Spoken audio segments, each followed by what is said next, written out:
Good morning. Welcome to Wednesdays with Willa. I am your host, Willa White, and this is my weekly podcast show that airs on Wednesday mornings at 10 a.m. Eastern on my Facebook page, Willa White Medium. It's an opportunity for me to have a spiritual conversation with a special guest, and we usually are talking about a topic relating to spiritualism, mediumship, healing, faith, family, or more. And it's always a delight to have the various guests that come on the show. And I'm actually in year 7 of Wednesdays with Willa. So you've got lots of archived videos of the show. If you can't catch it live, just know that you can watch the replay later on my Facebook page, also the Lilydale Assembly Facebook page and YouTube channels. So this will get uploaded to those as well. And I am happy to have welcomed back onto my show again, Greg Kehn. Thank you. Thank you. Greg's been here before, and we've talked about mediumship and different aspects of things. So, for example, if you wanted to look at the archive videos of past shows that I've done with Greg Kehn, you can type his name in, Greg Kehn, Kehn, and you should be able to find some good past shows. Yeah, that works. And I think it's wonderful that we have him here because he's a long time registered medium. It's been littles of years. I won't say eons because that's just the secretary of the Mediums League had figured it out between my age and my years served at 144. And I said, well, I look pretty good for that age, but he's not close to 104, guys. Don't worry. Yeah, it's been interesting because when I was a child, I was here with my family and my mother and grandmother on back moral mediums. So it was something that living in Lilydale and being here in the summers is wonderful, and I love it. And giving messages when I was 8 years old at Inspiration Stump in Forest Temple. So been here a little while now. Yeah, just a little while. Not 104. Not 104 years. So how many years do you remember when it is for just the registered medium alone? I think it's either 44 or 46 years. There you go. So he's going to bring a lot of great expert information to today's show. Our topic today is moving past limitations in your mediumship. So this is more of a show that's going to be geared toward mediums. Yeah. But at some point down the road, you might decide that you want to be a student medium, a developing medium.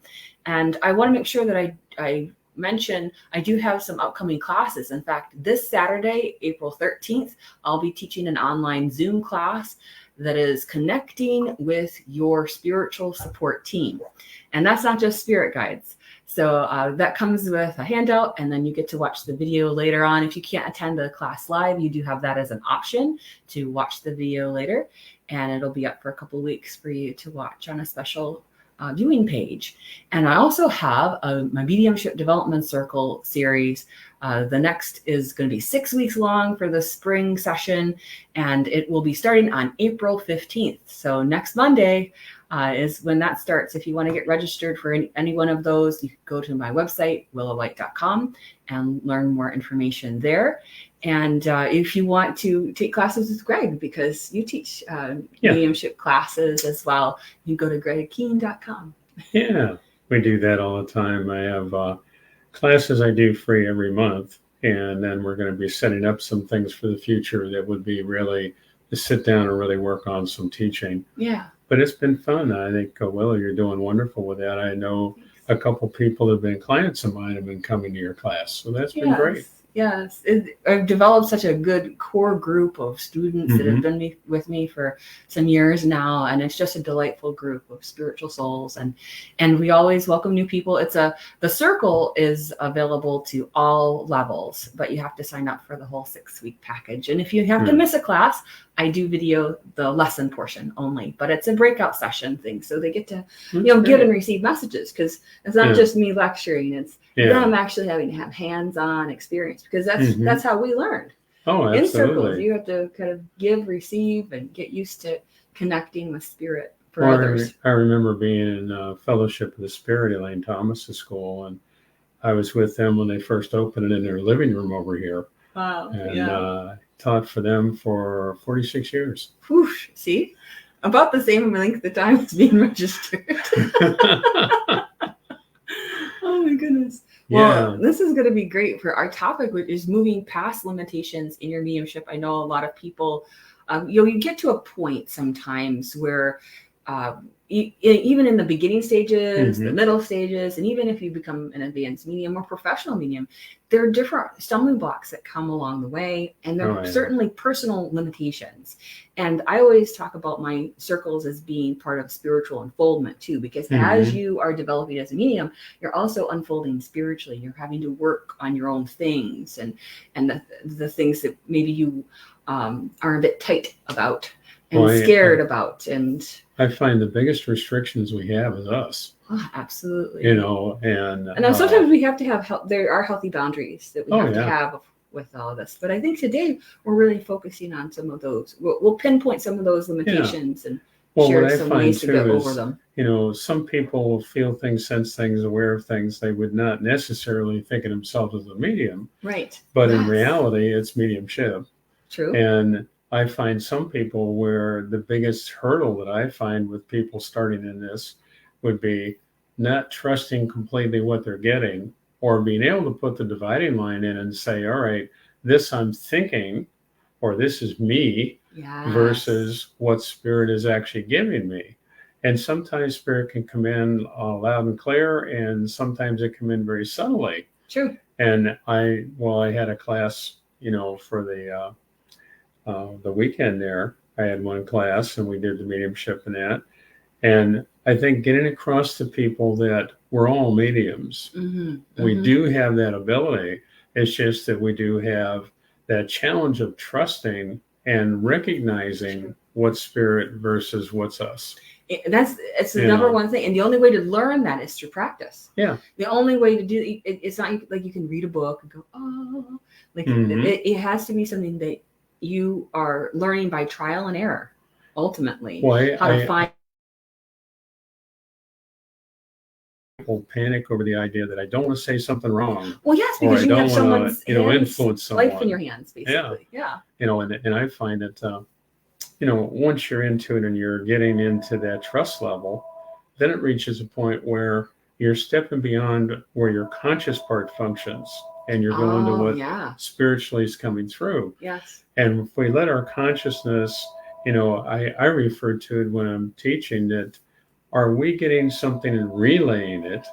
Right. Or are we giving a straight shot from spirit what's there?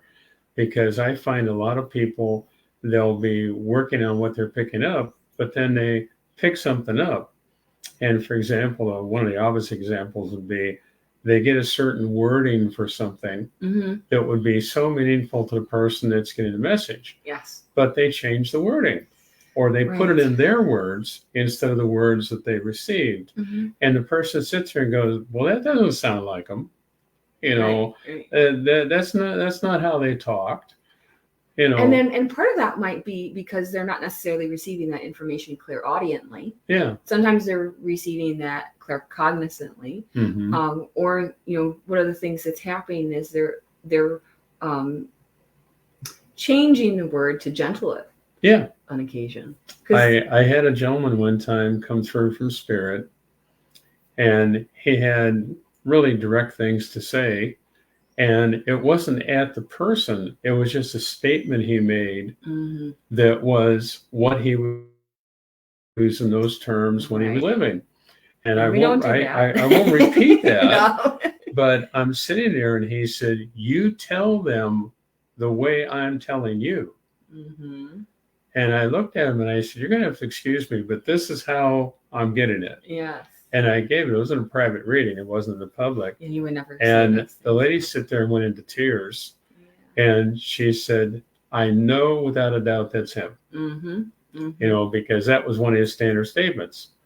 And, you know, I see people at times try to soften it or it's important to soften it sometimes, you know, though. It really can be. And the other part of that, though, is it's knowing the balancing act of who you're with and how that needs to play for them. Well, but I think what you're saying is not just about language, but it goes to how do you blend with that individual and spirit, so that what they're giving to you feels as if it's your own at the time. You get to that point of, can you feel it as if it was your own? That you almost feel like their words are coming out of your moment. There's a different feeling that happens when you're bringing through the essence of spirit in that way. That's a depth in my mind, that it's like, it's such a deep feeling of knowing that there's no doubt, there's no question, there's no wondering, it's right there, and this is what needs to be. And I also find with people that either they're trying to relay things, they get it, then they change it and give it. But I find also that is lessening the communication from spirit, because you not only are diverting it, but then you're including yourself in it. And if we can recognize the clarity of what spirit gives us, I've had it happen where spirit would give me the straight stuff, and then they would say, this is how to give it. And you get your real essence of what's there, which would be pretty tough on somebody at times. And then they're showing me that, so I really understand it. So now we can do it this way, and they gain what they need to gain from it without it being disruptive or harmful. Right. And to your point, and just to emphasize this for people who are watching this today, what he's talking about is, if sometimes what your spirit team is telling you is that you need to offer it in this way so that it will be the most healing way to express that to a client. Because sometimes things in their raw form are create more trauma, and that's the purpose of doing mediumship, is to offer comfort, to offer healing. And we do stand between the two worlds, and it does put us into the role of spiritual counselor during those times. And so we rely on our spirit team to assist in that. Like people sometimes say, how do you govern what you say? And I said, well, I don't look at it as me sitting back and analyzing it or governing it. I feel my guides I trust. I feel their moral obligation and their commitment to what they're doing. And I know the sincerity is there without question. So when you reach that point that you have the guides that you're trusting, and you're not worrying about what's coming through, it's then you can step aside more and allow that to flow through, because I already put a complete trust in what they're giving. And I know in the very beginning with people, that's very hard to do, because it's like, wait a minute, is it me? Is it them? And that's the other part, because you want to maintain your identity. As much as they say a medium needs to be passive, you still need to be very active in this, and have those healthy boundaries, so that you can stop communication anytime if you wish. That is very important to have that going forward. Well, you're setting guidelines within yourself that is a respectful energy of work. And if your guides are coming to you and they're at that level too, that works wonderfully. But if we allow ourselves, like I've seen some people that'll pick up on things, and they, in a valid way, felt things, but their, let's say, respect level is not the best. They're drawing entities that are not the best. So we want to always do things that are of higher vibration. And I think this speaks to another aspect of what you were mentioning before, Greg. This, as the spirit team, in its raw form, what's being delivered is not healing, because you're bringing through a person how they were when they were here. And it's nice if we can show progression, but for a spirit that hasn't necessarily progressed as much as we would like them to, on the other side, the angels and guides and the spirit team are able to say, this is how he or she is learning. This is what they're working on.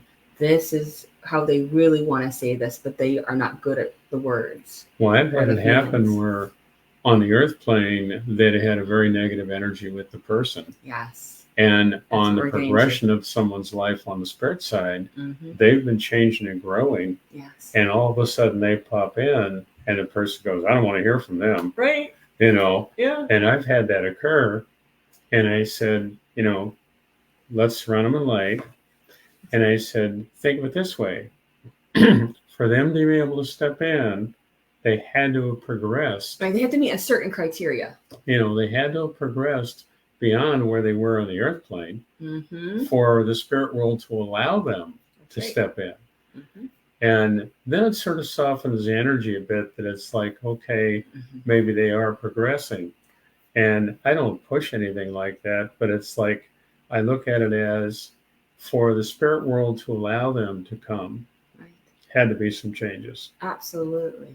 Absolutely. And sometimes what I refer to it as version 2.0. That you're getting version 2.0. But I always ask the folks that come to me from spirit to show me how they were when they were here, because that's how the client is going to recognize them. Right. If they all just come through as beings of light, it's not the reality of who they were when they were here, the humanness of them, the quirks, the flaws, however you want to say that. And then, show me how they've changed, or show me what they're building on at this point. And it can be very, very healing for a client. I had one reading that I remember that was really interesting. The lady had a very hard time with the father, because the father worked all the time. He was hardly ever home. And she was resenting that he wasn't there.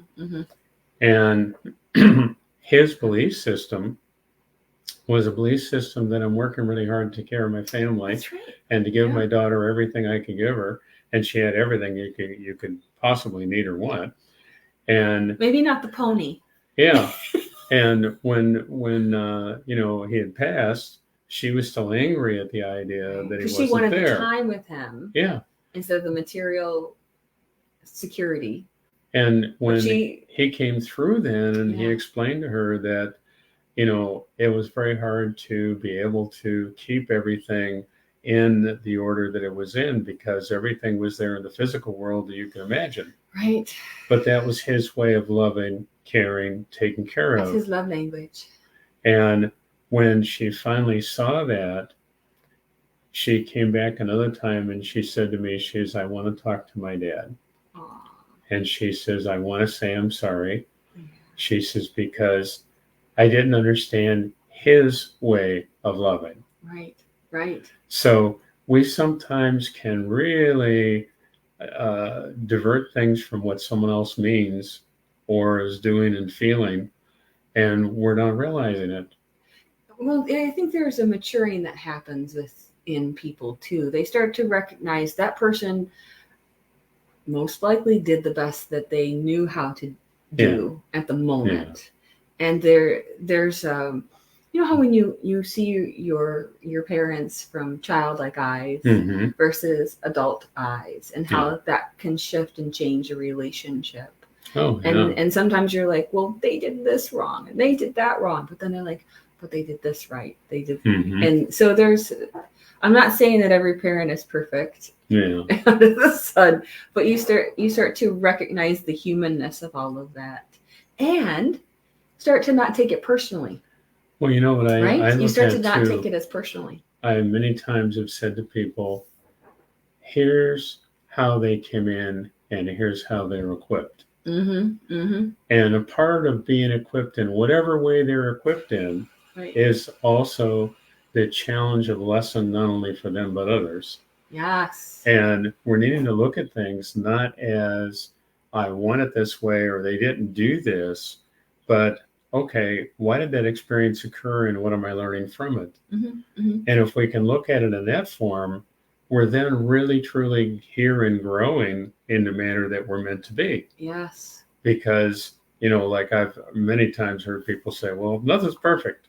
Well, it isn't the idea of being perfect. It's the idea of recognizing we're here to learn, grow, and progress. And especially in a family energy that we're with for years and years, what are we learning and progressing in? And also I find the ability to forgive the little things that may upset you that they either said or did or didn't do. Right. My grandmother always taught me as a child that we have our lessons we're learning, but there's a whole nother set of lessons due to that lesson. Oh, yeah. And if we look at that lesson and say, okay, here's a singular lesson, in what way did we handle that or learn that or gain that? Now, we're responsible for what we do. No matter what it is we do, we're responsible for it. But we're also responsible for what we did not do that we should have done. And there's a whole lot of people don't think about the secondary level. Right. They're only thinking the first level. That's true. And if we look at the secondary level, what did we not do that we should have done? Be it forgiving, be it caring, be it responsible. I mean, whatever form it takes.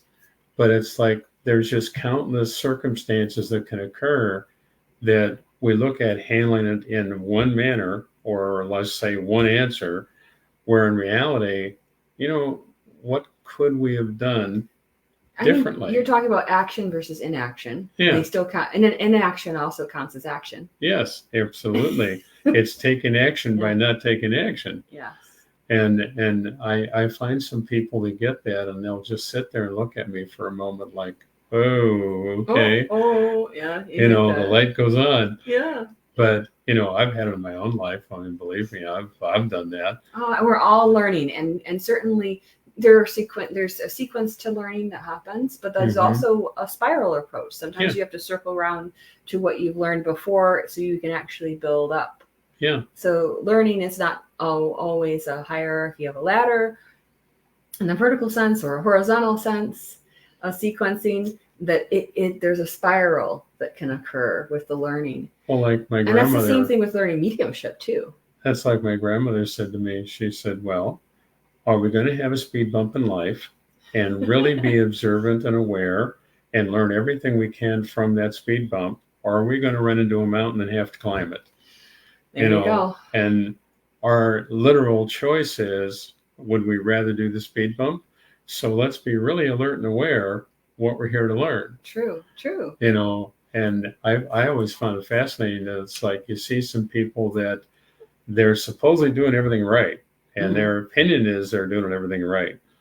And I look at it and it's like, I just want to step back from it because it's like, okay. They're life, but also in your life as a medium, you have to step back and reevaluate at different points and say, how is this serving me? How is this serving the greater good? Yeah. All of those kinds of experiences of the learning that's necessary for them.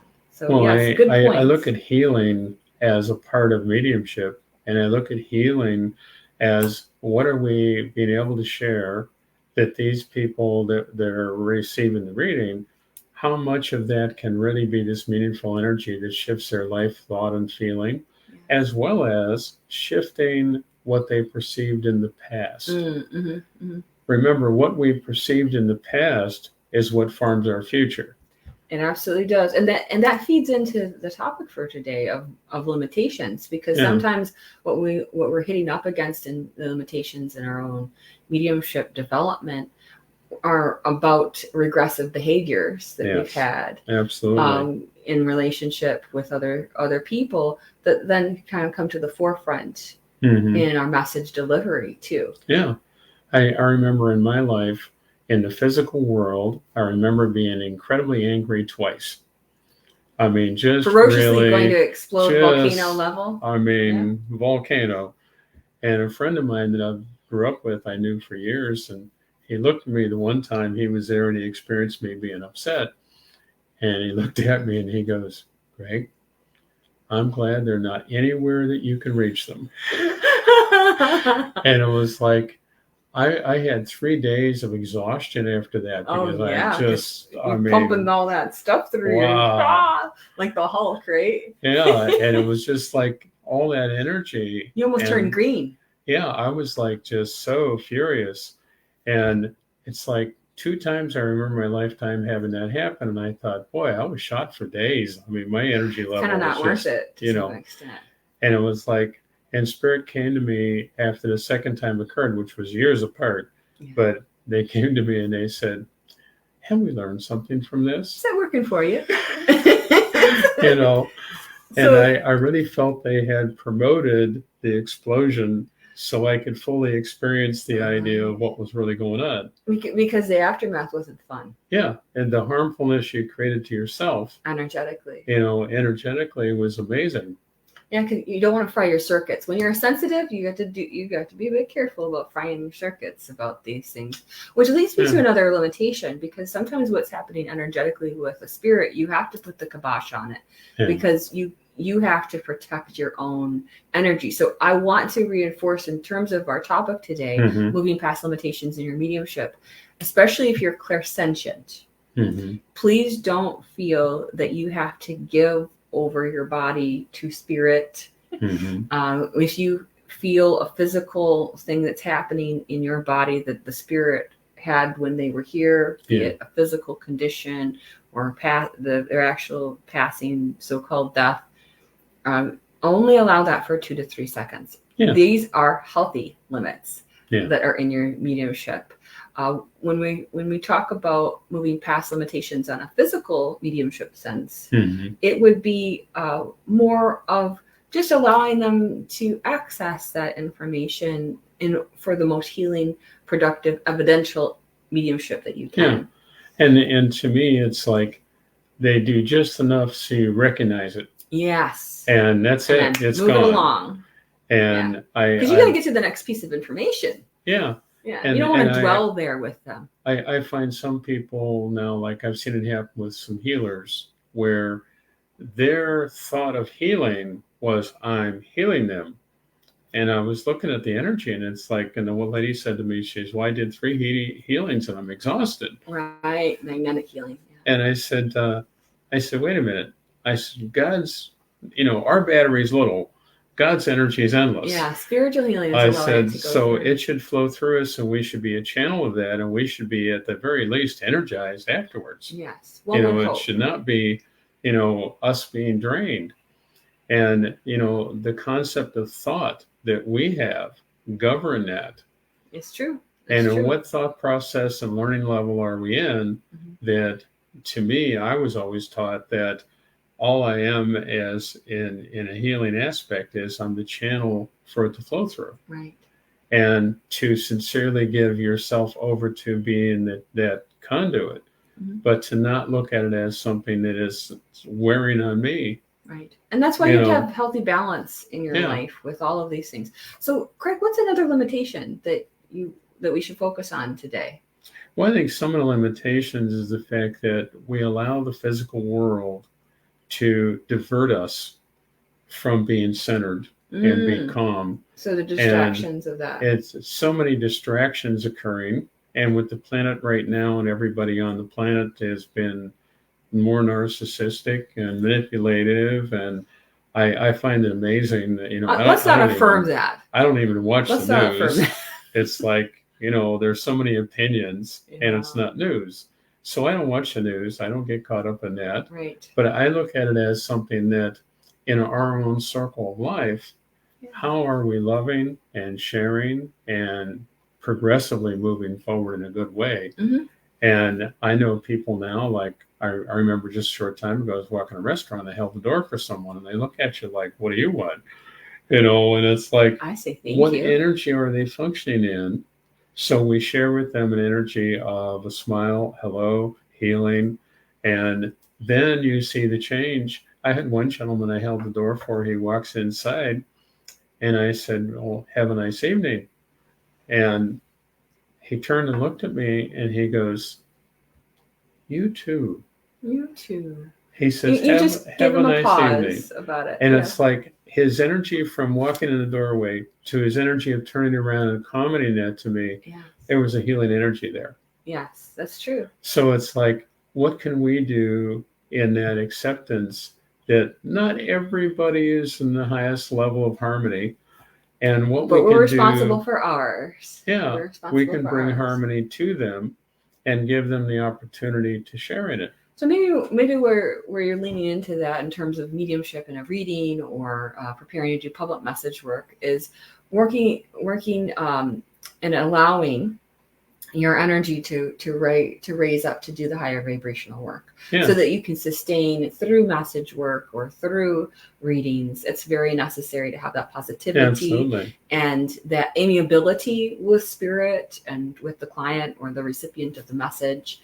And so one of the things to get past that barrier would be to raise your own vibration, so that you're greeting, the way I look at it, and this is the way I teach my students, is that your higher self is greeting their higher self. Yes. And that's who you want to talk to. Well, think of it this way. Have you ever had it that somebody would actually respond to you, and you're being very positive, you're being very open, you're being very sharing, and they respond by, nobody can be that happy. Oh, that must be fake. And I look at that energy, and I've seen it happen in people. And I find, to me, and I'm not meaning it as funny, but I find it funny that they're not realizing what they've locked themselves into. Well, they're having a little bit of a pout or a cynical time, and we have to honor people go through those situations, and they've been hurt. But let's go back to our topic today of moving past limitations in your mediumship. What are some other things that you think that have been limiting, either within delivery of messages or in delivery of a reading? Well, I think part of that would be the fact that our own faith and trust in ourselves, and also the idea of realizing, we can have bad days too, and we can feel like we're not adequate at the moment, or we just had some events in our lives that upset us. Right. And I look at the energy of that, and I've always been able to set that aside and say, all right, maybe I need to go back to that. But it's the energy of, we're here now, and this is what we're here for. And the ability to get refocused and recenter. And I see people at times where we have one diversion and another diversion, and pretty soon we're caught up in the diversions instead of what our focus and purpose would be. Right. And I see some people that have very difficult time, let's say, recentering themselves, that this is what I'm here for to do. So, in terms of message work, I'm a person as a medium that I prefer to go direct to a person that is there in the congregation, and I don't go indirect. And so that helps me to stay very focused with that recipient's spirit communicators, and to keep it focused in my conversation with them, so I don't get distracted by the rest of the folks that are there. This way. But people who go indirect, there are a lot of distractions energetically that can happen during that time. Well, it creates a confusion. Now, this is my own thinking. Yeah, we're sharing our own opinions. It's creating a confusion of energy, because not only are you picking up on that, but you're picking up on all these inputs of other energies, which to me adds to the confusion instead of adding to the accuracy. And if we're really going direct to the person, then we're getting the accuracy of whatever's coming through, and we're not on a conscious level or a spirit level being diverted. We're in the purity of, this is the guidance of the message. Right.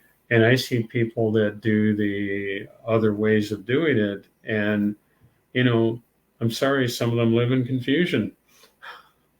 So it's something to be cautious about in your own development as a medium, that if you are going to work in the indirect way, that you have to cut through a lot of the extra static that could be coming in versus that. So that's a choice that you're making. And when you work directly or indirectly, and if somebody says, well, I can't work directly, it doesn't seem to work for me, that's a limitation that they have. What would you say to them, Greg? That's the choice they made, because obviously in their conscious life, they're doing a lot of things indirectly. And that's a reflection of their life in their own personal life. Therefore, they reflect that right into the reading. And I've watched that happen where, I've been around a lot of mediums in my life, and I see people that are very direct in their own life, and they're very direct in their mediumship. They're very direct in their healing. And then you see people that are very indirect in everything they're doing, and that's the way they function. So that's how they're going to carry it into readings, which I think can be very confusing for the person receiving a message, because then they're like, wait a minute, who are we talking to? Which one? which way is this really meaning? Or they gave me this, and this, which just to a degree at times is contradictory. And it's like there's not a clarity of, boom, here's the answer, or here's the guidance. instead of it being, well, it could be this and this and this and that. Now, the only time I would say that there could be a difference of opinion with my mediumship would be if I was talking to a couple different spirit communicators. Sometimes the dad has one opinion that the mother does not share. Yes, absolutely. Or maybe the grandmother has another one. And so it just depends on those things. But it's usually very focused. I know which one is having that opinion at the table. At the spirit table, shall we say. Yeah. But when people work indirectly, it can be difficult because they're thinking, well, that fits for this person and this person and that. So it's just something to be cautious about if you're going to go indirect in a public way, that you may need to get really focused to give that as a higher quality or higher caliber message. Well, think of it this way. Just a note. To me, I watch people that go indirect, and it takes forever for them to get something out, and then they're still left confused. And I find that if someone's going direct, and it's just like less time spent on it, less energy spent on it, and the clarity's there without a doubt. Yes. And I see people that, in a sense, leave a reading with confusion instead of leaving a reading with, okay, yeah, that makes sense, and this is correct. Right. Now, here's the thing. I had a mediumship teacher who once said, and to some extent I agree with her, she had said that if a person understands 100%, you haven't done your job. That's very interesting to me. Like, when I hit around 80 to 90% is what she was saying versus 100, because some things are for later. Those are discoveries for later. So there may be a few confusions in that sense, but the vast majority should make sense in that. And a client or the recipient should be able to go, oh my gosh, that is my mom, because the medium brought through this evidence and that evidence, and this is how my mom would talk to me, and this is what we would talk about. Yeah.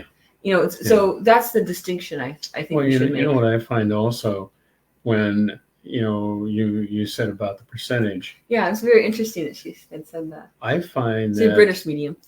There's at times people may not understand what you're giving because you've given some things very direct, and they got it, and it's actually building the foundation of trust. Right. That they're expanding the ability of trusting. Yes. And then you give a few things that they look at you like, well, I don't know how that fits. Right. Well, it's not supposed to fit then. Right. It's supposed to fit later. And I've had it happen where spirit would gain their complete trust in what's coming through because there's such an accuracy. And then they would bring in the things that don't pertain to the moment. Right. And there's a little bit of, And down the road, like I had a gentleman yesterday that I talked to, and he said to me, he goes, Greg, 2 years later, that exact event occurred. And I understood in those moments. And I knew what to do with it, and I knew what you said about it. And he said it worked perfectly. Yes. But it was 2 years later. 2 years later. And I different find time and space for spirit. There's no time and space with spirit. Yeah. And it's a circumstance that I've had it happen where people have gotten a reading and they'd come back to me a few years later. Yes. And they would go, oh my God. Yes, I totally get it now. And that happens. Like one lady said to me one time, she goes, well, you read for my mother and you talked about her being in a beautiful energy and that she was going to step into this beautiful energy. Well, she passed over. And all her loved ones were there and preparing her to be in this beautiful energy. Right. And she was in really rough shape in the sense of physical health. But it was so interesting that the way they gave the message, some of the family would have not thought of it as her passing. They'd have thought of it as her, well, she's going to be getting better, or she's going to feel better. Sometimes the healing is in the transition, though. Yeah. Yes. And I found it fascinating because when the daughter came back, the daughter said to me, she goes, you told me that she's going to feel good, look good, and then she'll step out. Yeah. Well, you could refer to that as the rally, before they leave. Rally. And the mother said to her, she said, I've never felt better. Yeah. it came through in a message to the daughter that when your mother tells you that she never felt better, then it's time. It's time. It's time.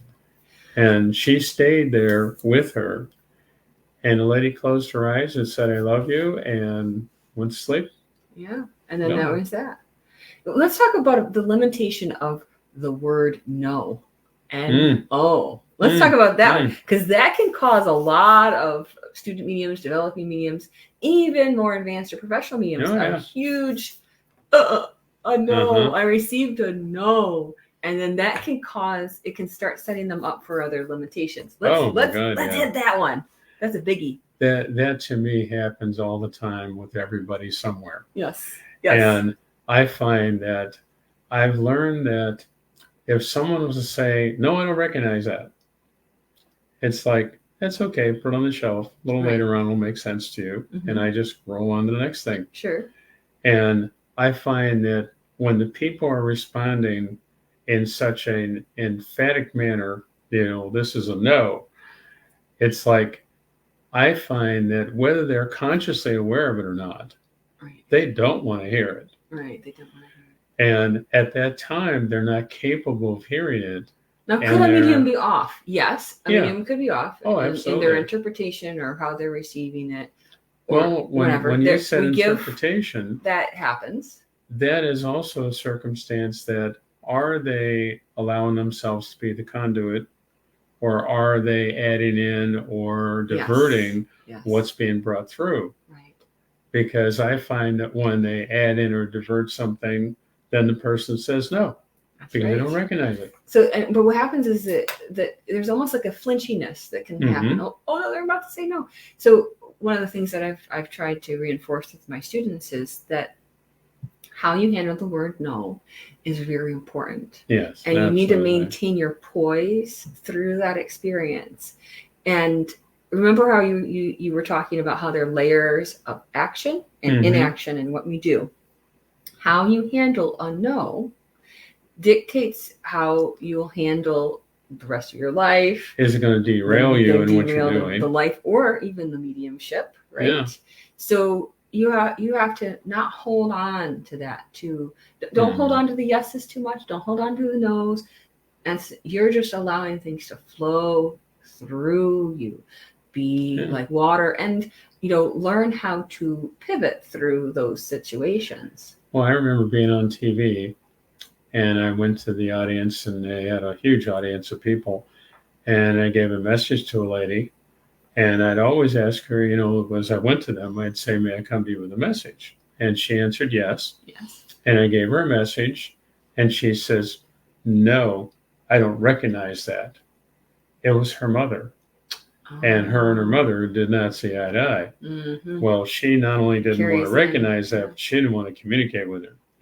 Her sister, sitting right beside her, went into tears, and she goes, I know who that is. That's our mom. Yeah. And then I said, I have to shift to you. And I gave her the message, which was in essence for both of them. Yes. But it was really, the sister was the one that mom wanted to really impact and help her understand, but she just completely rejected it. Right. And it had nothing to do with the medium being off. It was just her resistance. And we have to not take it personally if we receive a no, because if you carry that flinch response in you about it, then it starts to engage the analytical mind. We don't want to engage the analytical mind when we are doing mediumship. Oh, absolutely. That's not where we want to be in spirit mind. Like the sister completely responded. Yes. And was emotional and open and shared. She was ready to receive that message. Because that matters whether the recipient is. Mm-hmm. And I look at that energy, and it's like, I in my mind, I can't imagine carrying that energy in me for years. Well, this is kind of a little off topic, but if you do readings for people, let's say sisters come and one after another come for reading, the mom and dad can have a very different relationship with one child versus another child. Absolutely. and how how they relate. It's almost like you're talking to a completely different spirit communicator. Yes. Because that's the persona they have and recognition they have with them. It's totally fascinating. Well, I topic. find the recognition in yourself of not having this reaction to someone saying no. I just look at it that sometimes Spirit will give me the message again, and they're reinforcing, no, we're correct. Right. And other times I've actually heard it in my left ear, move on. Yeah, sometimes you just need to move on with that. But I say one of the limitations for mediumship is if you are reading for different members of a family, be open to the idea that spirit communicator may present differently. So that could be a limitation in your own mind. And you think, oh, well, I just talked to that mom. I know it's the same mom. Doesn't mean it's the same mom. Oh, boy. So that's just a quick thing in dealing with I find that so true. That the perceptions of a quote family, and then you see the individuality of who's really close, who's not really close, who is a very agreeable energy versus who's definitely not. Right. I've seen some resistances at times, and it's like, whoa. So we just deal with that compassionately, because that's a really important thing, and to just be able to translate it for that. So let's see, how it translates practically. Medium who does a session indirectly, please. I'm not a medium. So indirectly, as we were talking about before, is if you are at a public meeting and you're giving out messages, and usually Greg and I work directly, so we know that spirit is directing us to a particular individual, and we say we're coming to this person, and we start connecting with their spirit communicator and give a message. Indirectly means that they're giving information. I'm connecting with a woman who would have passed from this. She's giving, possibly they'll give a name or other situation or evidence who can take this message. So the medium gives out information, and then people in the audience go, I think that's my mom, or I think that's my, And you end up with 2 or 3 people with their hands up. It could be like that. And we're not trying to invalidate indirect mediumship. It's a different way of working that can be have a lot of distraction involved with it. And some people, it's one of the limitations that they have in their mediumship. So a lot of people are like, this is so interesting from a non-medium point of view. So yes, it's beautiful. Think of it this way. I've been around people that are very direct in their conversations about anything, whether it's mediumship or not. And then you have people that are so indirect that it's like, what do they really say? And I've seen that happen in just regular conversations with people. They said a lot of nothing. Yeah. And there's abstractness to them. And so that's why I do encourage people, as mediums, we don't want to be too woo-woo. We want to be balanced, have harmony, be grounded, so that we can be very present in our lives for the people that are around us. And I really work to be 100% with whoever I'm with. Yeah. If I'm talking to Greg and you guys, I'm talking to you guys. I'm not thinking about anything else beyond that. Or when I'm with a client, that's who I am with. When I'm with my husband and children, that's who I'm with.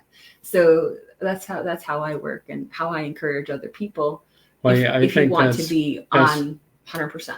I think that's a wonderful way of doing it. And when you get into the mediumship level, to me, when someone is in trauma, whatever the trauma may be, but the trauma, I find that if you can be very direct, and spirit, I know, will bring something in that makes them stop, look, and listen, and it gains trust. It gains faith in what you're giving them. It allows them to realize here's truth. Here's truth coming through, which opens them up to hear more.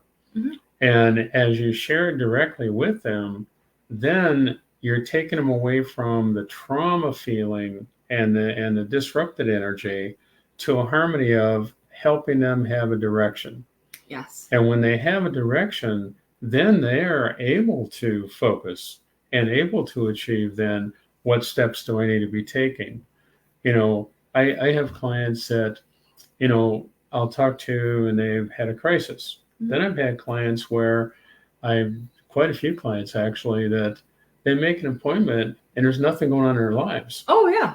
And they that's make the fine. appointment. And like one lady said to me, she goes, Greg, I talked to you in the winter. I talked to you during Lilydale. And she said, if something comes up in between, I may talk to you then. But she said, I'm looking forward and what is going to be coming that I need to have an alertness to or awareness to, or how to handle something. Is there something that's unexpected that I'm not aware of? And her whole intent would be looking forward. And there are other people who are just wanting to have a sweet conversation with their loved ones in spirit, because they are not going to cultivate their mediumship abilities. They really like that they have a trusted individual that they can have that kind of conversation and develop and continue that rapport with the other side. But I have some other things that for limitation. Well, I had a lady come in one time that I read for, and she was 97.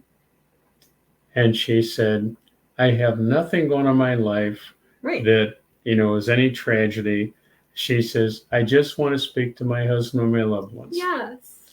And it was so fascinating that the wonderful energy stepped in, and my goodness, the number of people that came through, it was just phenomenal. And it's just home week, it's like beautiful to have the reunion. Yeah. Because it's that kind of a reading. After the reading, I had in between clients, I had time.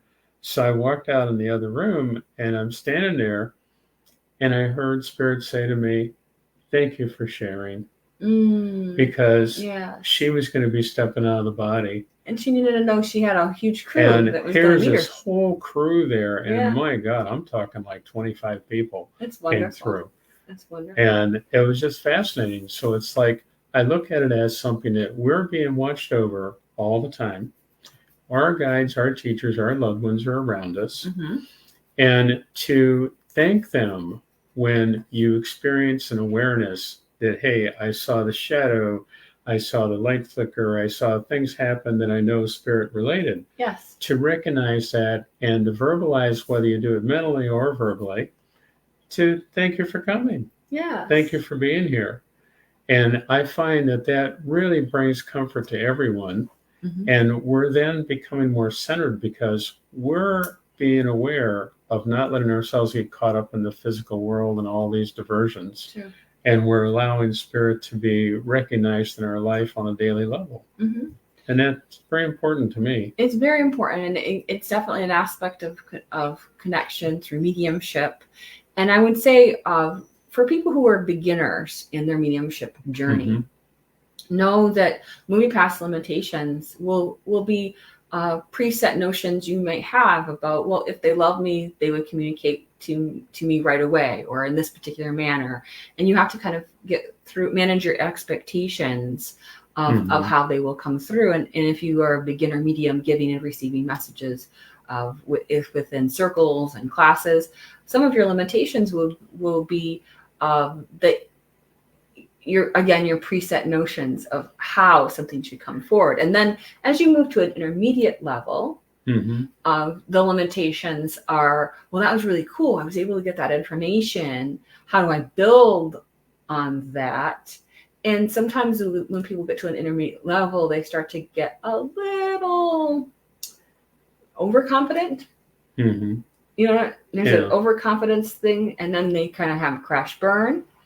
And then they were getting some no's and how to handle some of the no's, or maybe they're misinterpreting some of the information. Well, what I find that in mediumship that I've witnessed happening, we may have one way of feeling and sensing something that becomes really clear. Yes. And we've practiced it enough that we're really confident in it. And when you were saying like shifting the intermediate, yes, I find that spirit now in my life, when I was a kid, I could be a mime and I could literally walk like the person in spirit, talk like the person in spirit, do the things the spirit, the movements would be. Yeah. I remember one time a gentleman had polio and before he passed. And it was a family, and the mother and the two daughters were there. And they had other languages they could speak. and I was 10, and I stood up from the footstool. They were sitting on the couch. I was on the footstool, and I got up and I said, I feel this is the way he would have walked. Yeah. And here he had polio, and I walked the way he walked. With the polio. And the mother went into tears, Yeah. and she's like, oh my God. And I reached over my side pocket. There wasn't there, but I pulled out a watch, and I opened the watch, and I looked at the watch, and I put the watch back in my pocket. And I looked at the lady, and I said, you have his watch. Mm-hmm. Yeah. And she had the pocket watch with the chain on it. Yes. So it's like when you get the clarity where you're giving it direct and it's unquestionable, Yes. that opens up the whole aspect of sharing with them and reading for them immensely. It does. It really And does. once they have that, it's like it's just such an easy flow. It is an easy flow. And But it's not a resistance of any kind then, or But questioning. Would you say that as people are going through their stages, there are different limitations that Yes, they're meeting up against? Exactly. And then as they're wanting to approach advanced mediumship Mhm. connections, with that, then there sometimes you've learned certain channels that you work best with spirit. Yeah. So there you start to you're wanting to repeat things. You're wanting to You want to stick with what works. yes, whatever clairs you are strongest in, whatever is dominant. And for then you in spirit that. brings through another way of feeling things. That's right. All of a sudden, you're Yeah. like, whoop, spirit's working with me differently than they have in the past. Mm-hmm. So be aware that some of the limitations you have are, again, managing your expectations of how you think spirit should come through for you. Well, what I've seen too is people feeling completely confident in one way of doing it. And it's like, I've got it. I'm at the top. I'm handling it. Everything's in order. Right. And spirit goes, okay, we've learned that one really well. And we'll set this aside. Now we're going to do it this way. Yeah. And then it's like not starting over, but in a way, it's a completely different energy. And what does this mean now? When So I you have to feel kind of these be things? ready for the fact that as you are progressing through your mediumship development, things can change, things can alter. Even some of your spirit team can shift as you absolutely. are doing higher vibrational work and doing more intense work. Because let's say you just started and some nice messages, and then you're moving to a professional level where you're having to be on. You have clients, you have all of those things. There are different levels of limitations and expectations during those times. Well, I find also when I was a child, I think I was blessed very much with the fact that my teachers, all of them, there was an old way of thinking in some mediumship way back that if you had one way of doing it, that was the only way you're going to do it. Right. All right. Either you seen it, you hear it, you felt it. That was it. Mm-hmm. One way. Mm-hmm. And my teachers always stressed to me that when you're working with someone, what's the best way that they're going to understand? What is the best in-depth message you can give them? And in what way are you giving them that message? Yes. Are you doing it through seeing, feeling, sensing, words, whatever form? And I find that I've had it happen in a singular reading.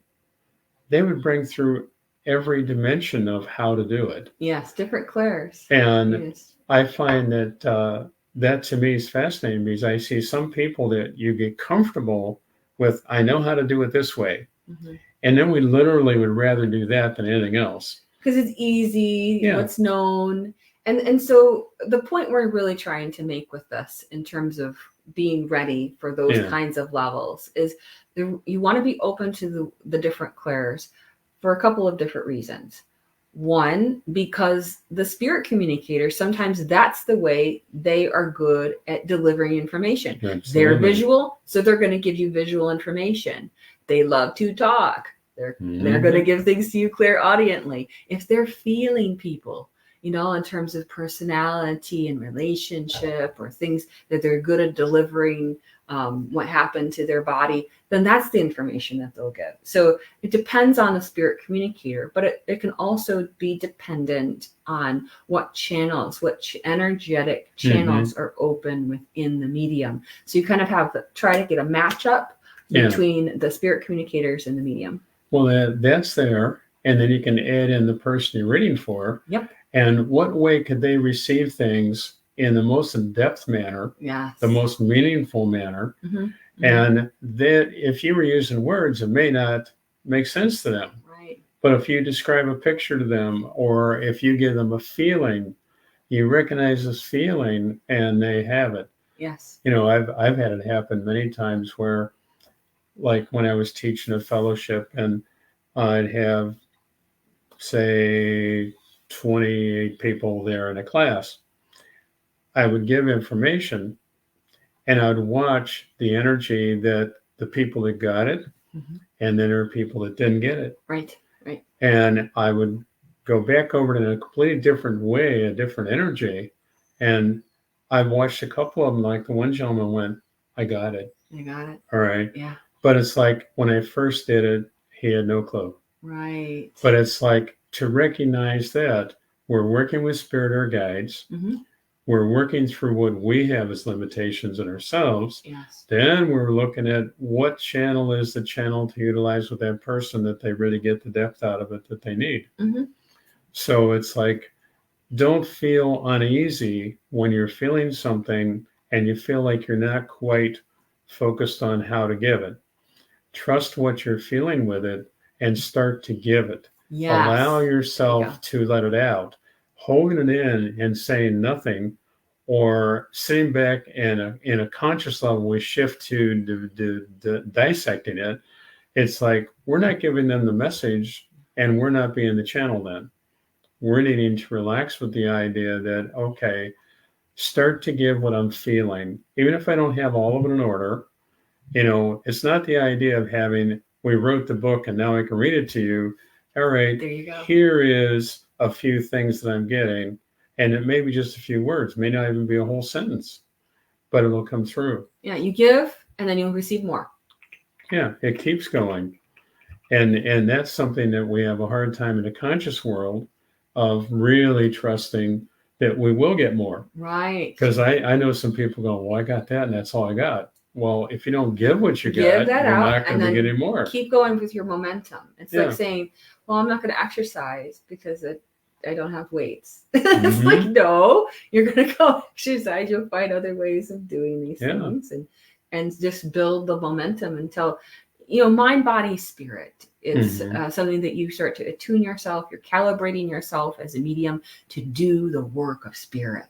To do that, to help people communicate effectively with their loved ones and know that life and love are continuing on. Well, that's so important. And it's all the idea, too, that I see a lot of people that are not necessarily focused on being a medium in a public manner, but to enhance their life, their family's life, their friends' lives, you know, to focus in that form. I see that every day. Yeah. And that's where we're learning that these different ways of feeling and knowing things. And to me, and I would think with you too, it's like the more direct we can feel something, the more direct we can share it and the more meaningful it becomes. Yes. So sometimes it's about making sure you're clear within yourself. Yeah. And getting that baseline of what's you so that you can really be aware of what's them. Well, I had the class during the eclipse there, you know, and we did a mediumship class, and I think it was like, what was it, 37 people or something there. And it was wonderful and a nice energy. And when I was doing the mediumship, I could look at the people and I realized who's really there, present and tapped in, and who was attempting in their own way. Sure. And it's like to work with the energy and to be able to work with something you're sharing that gradually draws everybody together. And it's like a big battery then. And everyone is able to feel more, sense more, and be aware more than what they normally would on their own necessarily. Right. In a group, that energy starts to power things. And the spirit's very attracted to that. And that when you're giving or receiving messages, other people are supporting that. Yeah. The whole support really energy is there and magnified. I realize we're a bit over time. Is there any last things we want to share with folks about, moving past limitations in your mediumship? Well, to recognize in ourselves, don't allow ourselves to have a little fearful moment of, do I dare say that? Or do I dare allow myself to take that step? Because you can do it in a gentle manner. And I find people respond to things and share in the heart center. If we're focused on the heart center and we're focused at the soul level, there's nothing is going to be wrong or bad. And it's a trust level you build. Right.